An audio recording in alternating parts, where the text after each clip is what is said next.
관절강 세척술, 관절경술, 관절회복술, 관절원판 절제술 등의 여러가지 수술요법을 고려하게 되는데,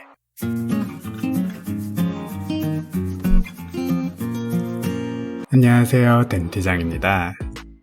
강냉이들이 모자를 다들 잘 쓰고 있는데요, 유독 한 강냉이가 모자를 못 쓰고 있습니다.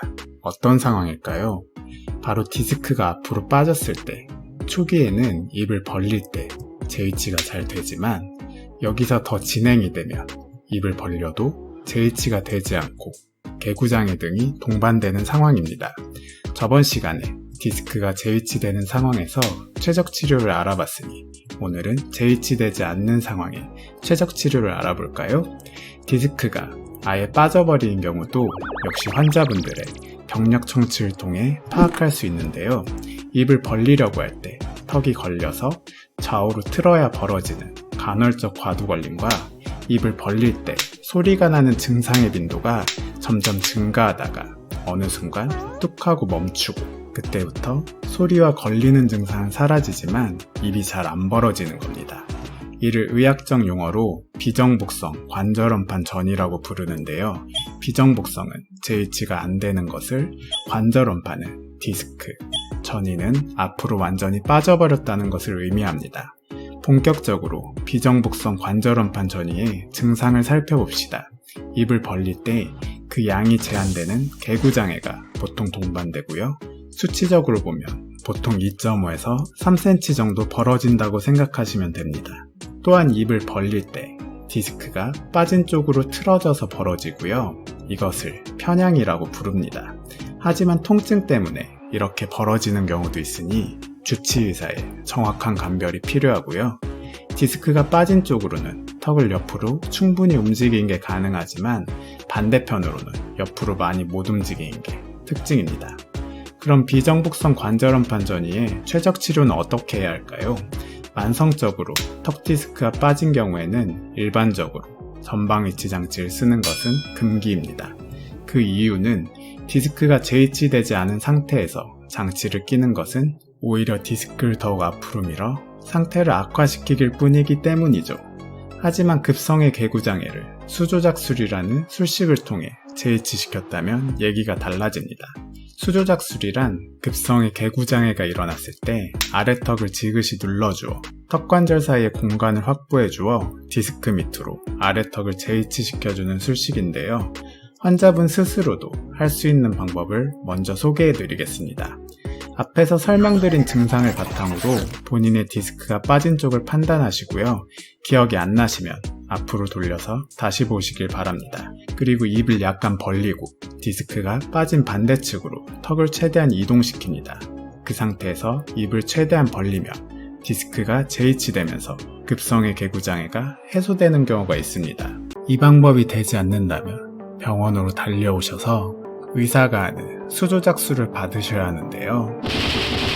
여기서는 의사의 역할과 환자의 역할이 각각 있기 때문에 지금부터 집중해 주셔야 합니다. 일단 입이 벌어지는 양을 체크하고 빠진 쪽 어금니 위에 엄지손가락을 올리고 나머지 손가락은 아래턱을 감싸줍니다. 그리고 나머지 손은 머리를 감싸서 두개골을 안정시키는데 넷째 손가락으로 술식의 중간 과정 동안 턱관절의 움직임을 느껴봅니다. 이때 수조작술의 성공 요건 3가지.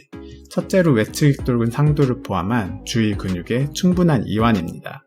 만약 근육이 통증 등으로 긴장도가 크다면 아래턱이 유연하게 디스크 밑으로 위치하는 데 실패하게 됩니다. 따라서 통증 조절이 잘 된 상태에서, 그리고 술식 도중에도 통증을 유발시키지 말아야 합니다. 둘째로 디스크의 공간이 충분히 확보되어야 하는데요. 이 역시 입을 다무는 근육의 긴장도가 크면 관절 내 압력이 증가되어 실패 확률이 높아지므로 마치 온몸에 힘을 풀면 관절이 출렁출렁 움직이듯이 환자분들은 긴장을 풀고 입을 세게 다물지 않도록 해야 합니다. 셋째로 아래턱이 충분히 앞으로 위치해야 제가 턱관절 인대편에서 설명드렸던 디스크를 유일하게 뒤로 당기는 조직인 원판후 조직 상층이 디스크를 효과적으로 뒤로 당길 수 있습니다. 따라서 술식 도중에 의사의 지시에 따라 환자분들은 아래턱을 가볍게 앞으로 내밀어 주시면 좋습니다. 그럼 본격적으로 입안에 넣은 손을 어떤 식으로 활용하여 수조작술이 이루어지는지 설명드리겠습니다. 엄지손가락을 아래 방향으로, 동시에 나머지 손가락들은 윗방향으로, 그리고 손은 전체적으로 뒤로 당겨줍니다. 턱이 앞으로 나오는 방향이죠. 그럼 턱관절 쪽에서는 아래턱이 디스크 밑으로 이동하게 되는 힘이 가해지게 됩니다. 성공했다면 이렇게 앞으로 빠졌던 디스크 밑으로 아래턱이 위치하게 되는 것이죠.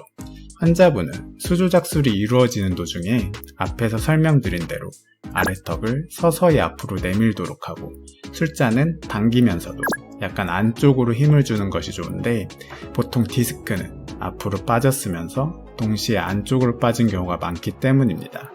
2-30초 정도 지그시 누른 다음 손을 빼고 환자분께 앞니끼리 가볍게 물도록 지시합니다.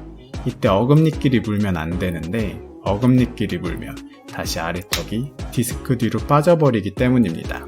그리고 다시 입을 크게 벌리라고 하고, 입이 정상적으로 보통 4cm 이상 벌어졌다면 성공입니다. 일단 성공했다면 나무막대를 30분에서 1시간 정도 물게 하여 턱이 풀린 상태를 유지해주고, 그날 저녁에는 부드러운 빵이나 두부, 계란찜, 죽 등 부드러운 음식을 먹도록 해 관절에 압력이 많이 가해지지 않도록 합니다.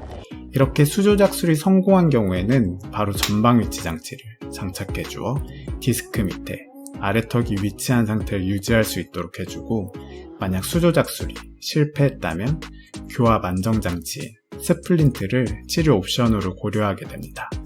하지만 이러한 장치 치료 역시 가격이 많이 나가는 치료이기 때문에 일단은 생활습관관리, 물리치료, 약물치료를 먼저 시도해보고요. 개선이 없을 시에 스플린트 치료에 들어가게 됩니다. 여기서 비정북성 관절원판 전이가 일어난 경우에 반드시 잊지 말아야 할 것이 있는데요.